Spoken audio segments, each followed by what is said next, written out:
Hello and welcome to part 3 of the XPlatformCloudKit video tutorial series. In today's video we're going to go over building an application which uses the local items file data service to serve up images and information within our application.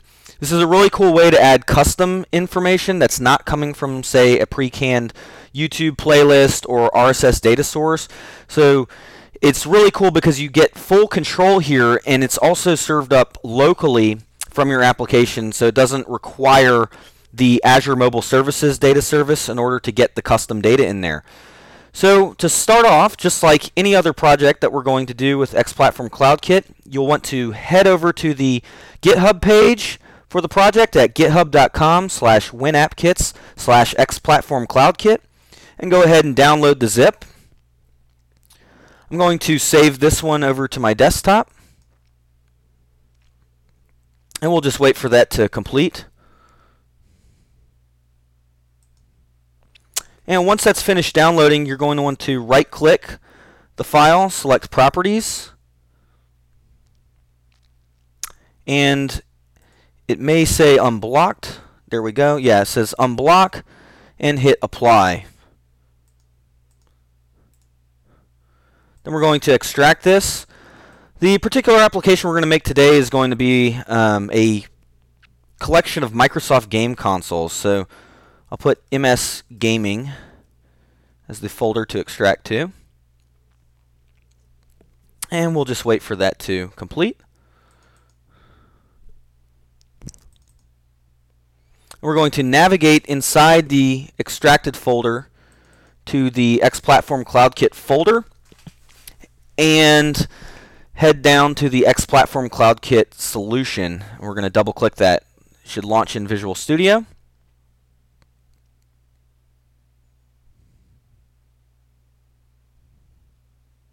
Once we get started up, I'm going to select the Windows 8 project, right click, and set it as the startup project.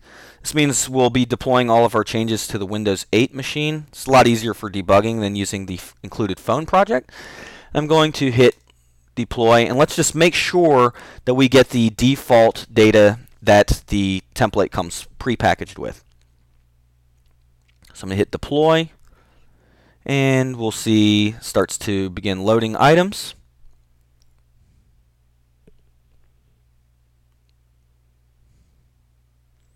And we've got a whole bunch of data sources here. We have the sample data just exactly as it comes, no errors or anything, so we know we're good to start modifying at this point. We can now head over to the Portable Class Library project, the .pcl project, and we're going to double click the appsettings.cs file in the root.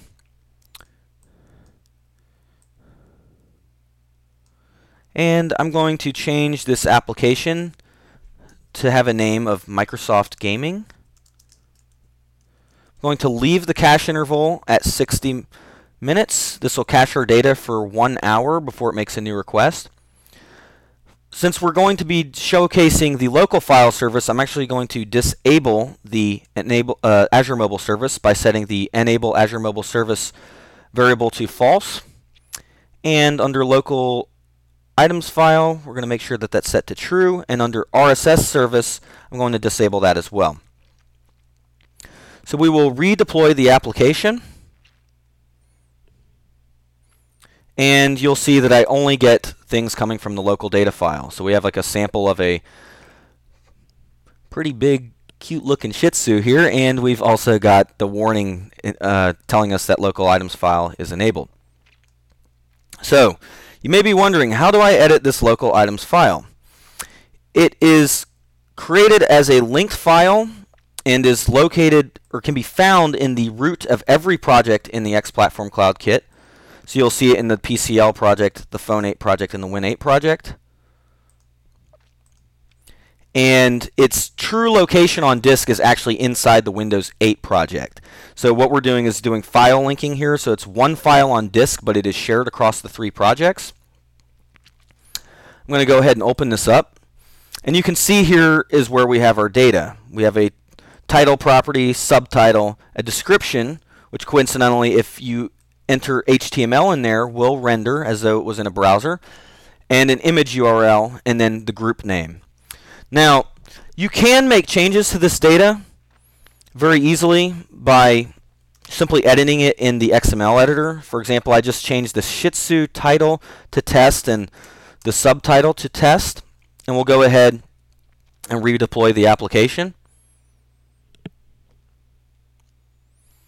Now we still see the old data because it's actually caching this. So we're going to hit the right click, bring up the app bar, and hit refresh. And you'll see now that it says test test for the dog image for his title.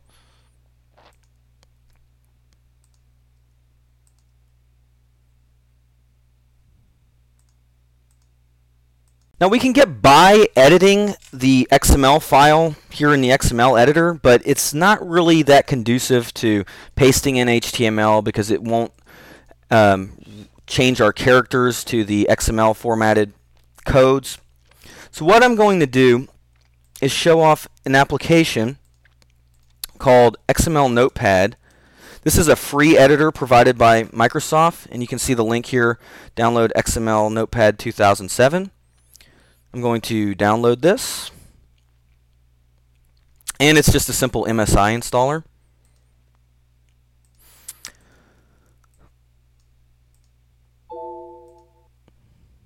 And the reason I'm showcasing this one is not everyone has something like Excel on their machine. Just in case, if you need a free XML editor, I would highly suggest this one. What we're going to do is head back into our application. And what I can do is right-click local items file.xml and say open with. I'm going to hit yes, and this will bring up a dialog that says open with, and I can choose add. Now what we're going to need to do here is find the location on disk where the XML Notepad executable is located at.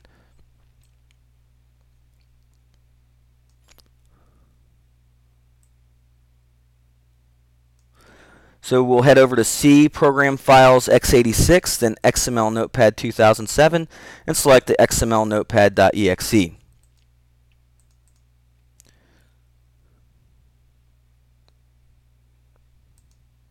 Now that I've done that, we can see our XML file is now loaded into XML Notepad, where we can do some different editing of the items here. So say we want to add a third item, we can just copy one of these nodes and paste it, and now I would have 3 items within that file. Of course, I need to save it, so I'm going to Control S, save. And then when I come back here, reload in Visual Studio, and you'll see I now have a third item in this file. So we're just going to use the power of an actual XML editor to help us out here. Now when we reload the app, again, to see this new data, we're going to have to hit the refresh button, and you'll see the duplicated item I made is now appearing. Okay, this is fun, but let's go ahead and make this app our own. So I have here a website I created as a free site over on Windows Azure that has a simple WordPress CMS going on here, and it displays Microsoft Game Console images. So what I'm going to do is add these into my application. Now, I am using Google Chrome at this time, which has a cool feature where we can right-click an image and say copy image URL. And this will actually tell us where that image is coming from, and we can actually put that into our XML file and load this image up for that particular item. So, back in XML Notepad, I'm going to expand and change the title of the first item to Xbox One. Then for the subtitle, put just a real quick fact. Released in November 2013. Or be more specific, to be released in November. And for the description, I will say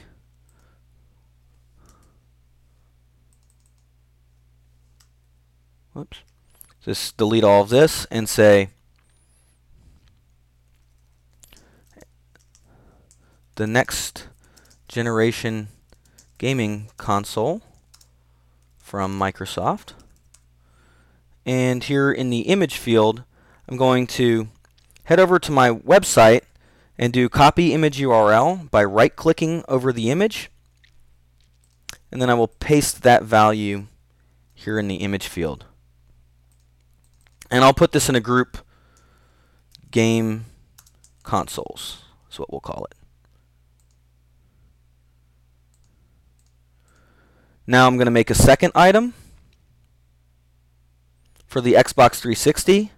Again, copy the image URL for that and call this Xbox 360 for the title, the subtitle,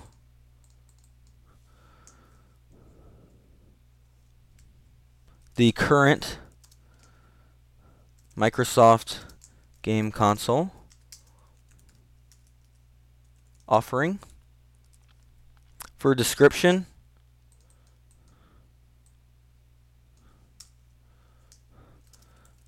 a great gaming console.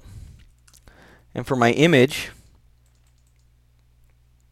I'm going to paste in that URL that we just got. And for the group, I'm also going to include this in the game consoles group. And finally, I'm going to create an item for the original Xbox. So I'm going to copy the image URL.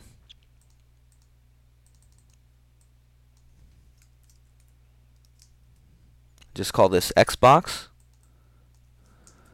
Subtitle, the console that started it all. Under description, Microsoft's first entry into the game console market. And for my image, paste that value. Whoops. And put this in the game consoles group. I'm going to hit Control S to save. And you'll see that we now have this new data in the local items file. So I'm going to hit deploy to local machine. And we still see the dog in the old local data, and I'm going to hit refresh. And now we have Microsoft Gaming game consoles, our images appearing in the app. And we can click on these and you'll see the descriptions that we supplied for each of the items. Now what's cool here is that we can also use this in combination with the other data sources in appsettings.cs. For example, let's go back to the RSS service settings, set this to true. And I'm going to comment out everything except for the Xbox One example we have.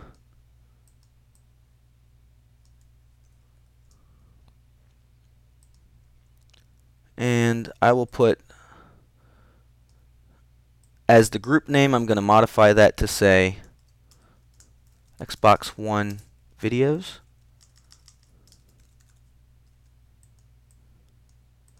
And that will be our only enabled source for right now. And I will deploy this again. And you'll see the old data is coming back because it was cached from our initial run. So I'm going to hit the refresh button again. And you'll see we now have an application that has Microsoft Gaming, game consoles on the left. And over here on the right we have Xbox One videos. This is pretty cool. And you'll see the videos actually load over on the right hand side here. If you recall from our previous video, there is a setting where we can go in and under Windows 8 Project Settings, add our new group Xbox One videos to the groups to display in full screen.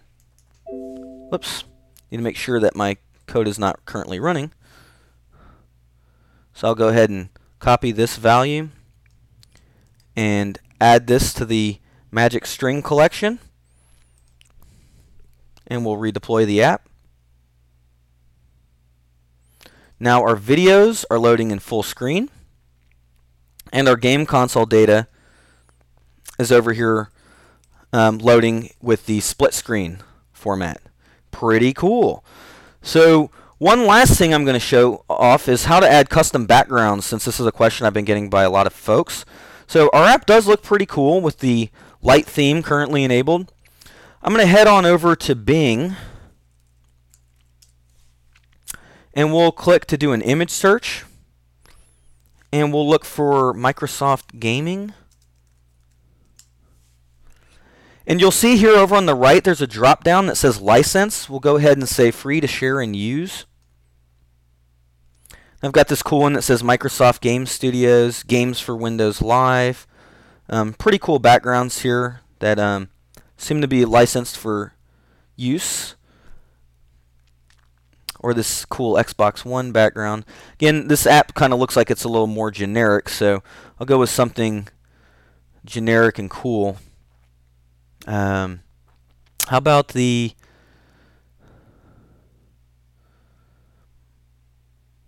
Games for Windows Live? This one looks pretty cool. So I'm going to view this image. And again, I'm going to right click this, but this time I'm going to select copy image.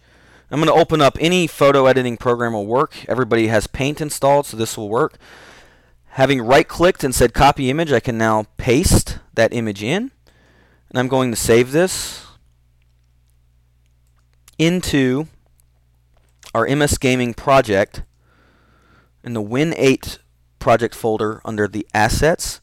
I'm just going to save this as wallpaper.png.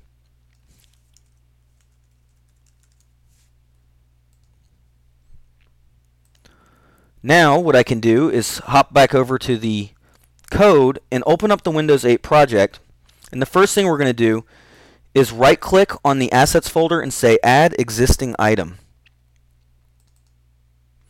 And what we're going to do is select the wallpaper image that we just dropped in that folder.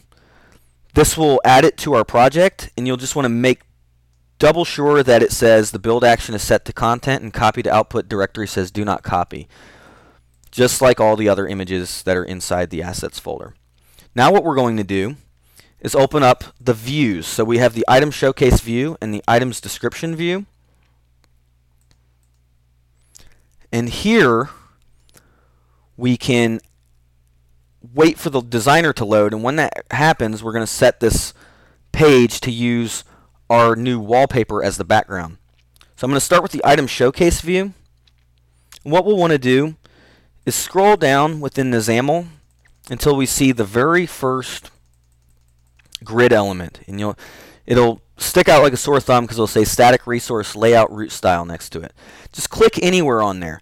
Make sure you have your properties window open. If you do not, you can press F4 to bring that up in Visual Studio.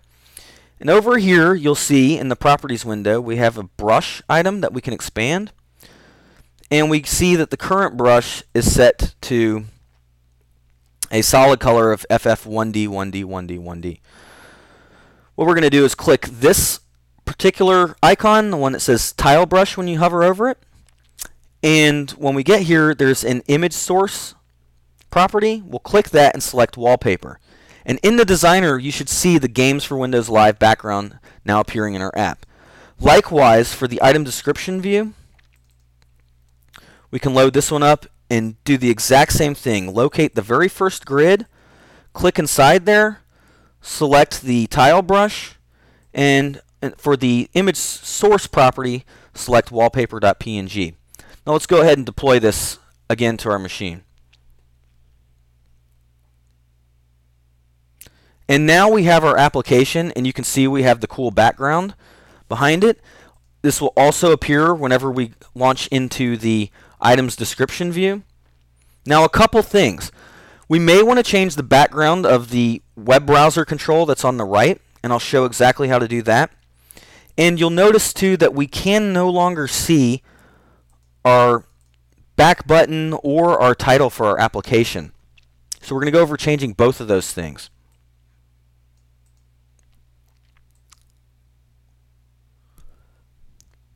So we'll head back up into appsettings.cs. And inside here, we're going to go down to, first, we're going to change the color of the background of the web control. So you'll notice that we have a parameter in the Advanced Item Description View Web View Options region that says it's currently set to auto. We can change this to be black by saying #000000. This is the hex code for black, and we'll make the font color white, which is pound and 6 Fs. So we'll relaunch our application and see what this does. You'll notice when I click an item now, it appears in a black background with white text. So you may want to change this to a different color, or may want to hunt around for a particular color that suits your fancy. And what I'm going to do now is head back into the application, and we need to get our app name to display properly. What's happening is we have black text on a black background. So an easy way to get this to where we can see it again is in the Windows 8 Project Options region. Expand that out, and you'll see a Use Light Theme for Windows. We'll go ahead and change that to false.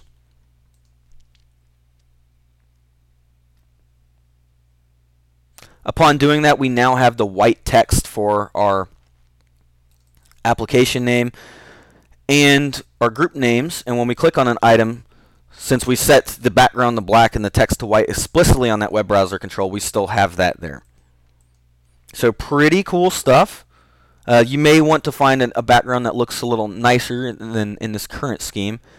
But this is pretty much how to use the local items file service in conjunction with the RSS data service. I'll show one more quick thing because I don't quite like the way that this looks here, having the image in the background. So what we'll do is head back over to the items description page.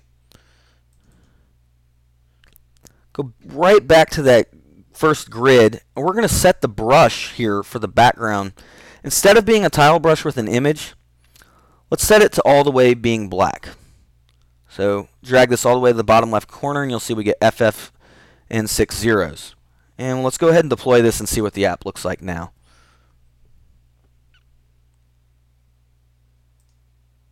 Pretty cool now. So our app has like a more clean look to it as a result of applying those changes, and looks like we have something that, you know, particularly anyone who's interested in Microsoft gaming would see this as maybe the start of an application that could be published into the marketplace. I want to thank you again for joining me for the XPlatformCloudKit video series, and look forward to the next one where we're going to go over using Azure Mobile Services to serve up data from a cloud-hosted database to allow us to have dynamic data that comes from the internet into an application. So again, what we're doing here is baked into the app. We can actually make that data retrieve from the cloud via Azure. Very cool stuff. Hope you guys have some really cool ideas in mind that you can use with this. I know Microsoft Gaming was a cool idea, maybe even a video game console museum, or even something like a fan app of a TV series, and you could have the local file serve up character biographies and maybe serve up some videos from YouTube in conjunction with that. The possibilities are endless. Again, I'm very surprised with some of the apps that are coming through the marketplace already, and I can't wait to see what else comes out. See you guys again on the next video.